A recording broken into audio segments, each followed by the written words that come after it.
અમદાવાદમાં વધુ એક બ્રિજ ઉપર તિરાડો પડી છે। મહત્વનું કહી શકાય છે અમદાવાદના ઇન્દિરા બ્રિજ ઉપર મોટી તિરાડો પડી તો અમદાવાદના બ્રિજ હાલ રામ ભરોસે હોય તેવું લાગી રહ્યું છે। તો અમદાવાદ ગાંધીનગરને જોડતા બ્રિજ ઉપર મોટી તિરાડો પડી છે। બ્રિજ ઉપર તિરાડો પડી છતાં પણ તંત્રની સ્થિતિ હજુ અજાણ જોવા મળી રહી છે।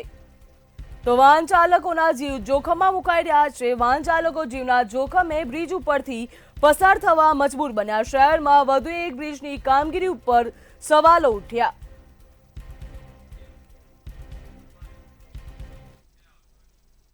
રિપેરિંગ કામ તો અત્યારે જ શરૂ કરી દેવા જોઈએ, પણ જ્યાર સુધી તમારે સુભા બ્રિજનું કામ ચાલે ત્યાં સુધી તો આવર જવા માટે તો ચાલુ જ રાખવો પડશે। કેટલી તકલીફ પડી રહી છે? તકલીફ તો પર જ છે, આખું લોંગ ઘૂમીને જવું પડે। અમારે ચાંદખેડા જવું પડે છે, પછી આ ટોરન્ટ પાવર અમારે જોબ કરું છું, ટોરન્ટ પાવર જવું પડે છે, ખાસી બધી તકલીફ પડે છે। આ બ્રિજ ઉપર આટલી મોટી તિરાડ એટલે કેટલું ભયજનક? ભયજનક તો છે જ, આટલી બધી પબ્લિક આવે છે આ જ રોડ ઉપર, બીજો કોઈ રસ્તો છે જ નહીં અહીંથી આવવા જવા માટે। આ મેન્ટેનન્સ પ્રોપર થાય તો એવું કોઈ ના થાય, પણ બહુ જૂના બી થઈ ગયા છે। એમાં તો રિનોવેશન હોવું જોઈએ, પણ જનતા પરેશાન ના હોય એવું ધ્યાન રાખવું જરૂરી છે। નવો બને તો સારું છે, આટલું મેન્ટેનન્સ કરીએ છતાંય દર વખતે કંઈ ને કંઈ નુકસાન થાય, એના લીધે તો આખું નવું થઈ જાય તો સારું। અમદાવાદમાં બ્રિજોની હાલત જે છે તે કફોડી બની છે। બ્રિજો પર તિરાડો પડવાનો જે સિલસિલો જે છે તે હજુ પણ યથાવત છે।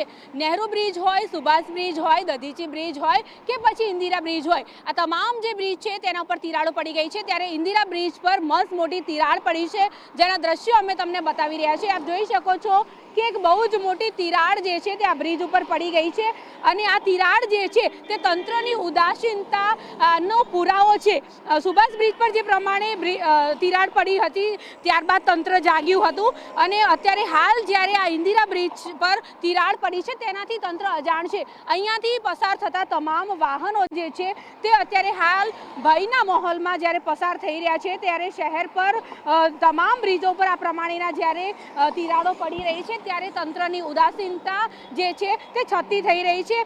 એક બાદ એક તમામ બ્રિજ જે છે તે અત્યારે હાલ ક્ષતિગ્રસ્ત થઈ રહ્યા છે। ત્યારે આ મહત્વનો બ્રિજ છે, કારણ કે આજે ઇન્દિરા બ્રિજ જે છે તે અમદાવાદથી ગાંધીનગરને જોડતો એટલે કે કનેક્ટ કરતો બ્રિજ છે, એટલે મહત્વનો આ બ્રિજ જે છે, જે લગભગ વર્ષ 2012માં આ બ્રિજ જનતા માટે જ્યારે ખુલ્લો મૂકવામાં આવ્યો હતો ત્યારે અહીંયા જે તિરાડ પડી છે, તિરાડ જે છે તે તંત્રની ઉદાસીનતાનો પુરાવો સાબિત થઈ રહી છે। વાહન ચાલકો ભયના માહોલમાં અત્યારે હાલ આ બ્રિજ ઉપરથી વાહન હંકારી રહ્યા છે।